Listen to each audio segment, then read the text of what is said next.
ఈరోజు దేవుని వాగ్దానము విలాప వాక్యములో 3వ అధ్యాయం 22వ వచనం ఈ విధంగా రాయబడి ఉంది.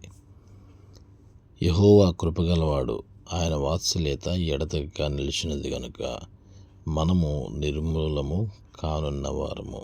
ఆమేన్.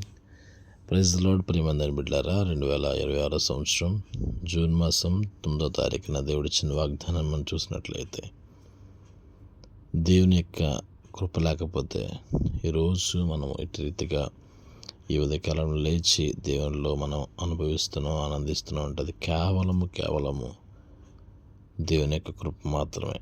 మనం అనుకోవచ్చు, మనకు మంచి ఆరోగ్యం ఉంది, మంచి బలం ఉంది, మంచి భోజనం భోజిస్తున్నాం, లేకపోతే మంచిగా మనం ఆరోగ్యవంతులుగా ఉన్నాం, మనకు డబ్బు ఉంది, మనకు డాక్టర్స్ ఉన్నారు, మనకు మెడిసిన్స్ వాడుతున్నాం, లేకపోతే ఎన్నో విధాలుగా ఎన్నో చేస్తున్నాం. కానీ అందువల్ల మాత్రమే ఈరోజు ఇలా మనం లేచి ఉన్నామని ఒకవేళ అనుకుంటున్నారేమో.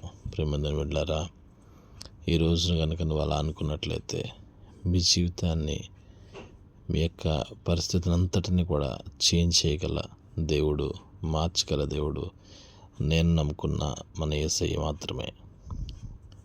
ఎవరైతే RK for my heavenly father అనే యూట్యూబ్ ఛానల్ ద్వారా వాక్యం వింటున్నారో, ప్రతి ఒక్కరి జీవితాల్లో మీరు ఈ రోజున ఇటు రీతిగా నిలబడగలిగారంటే అది కేవలము ఆయన కృప మాత్రమే అని గుర్తెరిగి దేవుని యొక్క సన్నిధిలో మోకరిద్దాం. పరిశుద్ధులైన దేవానికి స్తోత్రాలు చెల్లిస్తున్నామయ్యా.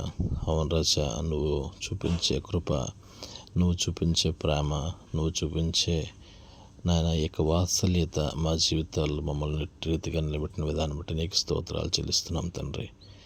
ఎవరైతే ఈరోజు ఇటు రీతిగా మరి మోకరించి ఉన్నారో ప్రతి ఒక్క బిడ్డని మీరు దర్శించండి. వారికి మంచి ఆరోగ్యాన్ని, బలాన్ని, శక్తిని మీరు దయచేయండి. మీరు చూపిస్తున్న కృపను బట్టి నీకు మాత్రం మహిమ, ఘనత, ప్రభావాలు చెల్లించుకుంటూ మమ్మల్ని మేము తగ్గించుకుంటూ ప్రభువును రక్షకుడైన యేసుక్రీస్తు వారి పరిశుద్ధమైన నామంలో అడిగి ప్రార్థించి పొందుకుని ఉన్నాం తండ్రి. ఆమేన్. Praise the Lord. God bless you. దేవుడు మిమ్మల్ని దీవించి ఆశ్రయించును గాక. ఆమేన్. అందరికీ వందనాలు. God bless you all.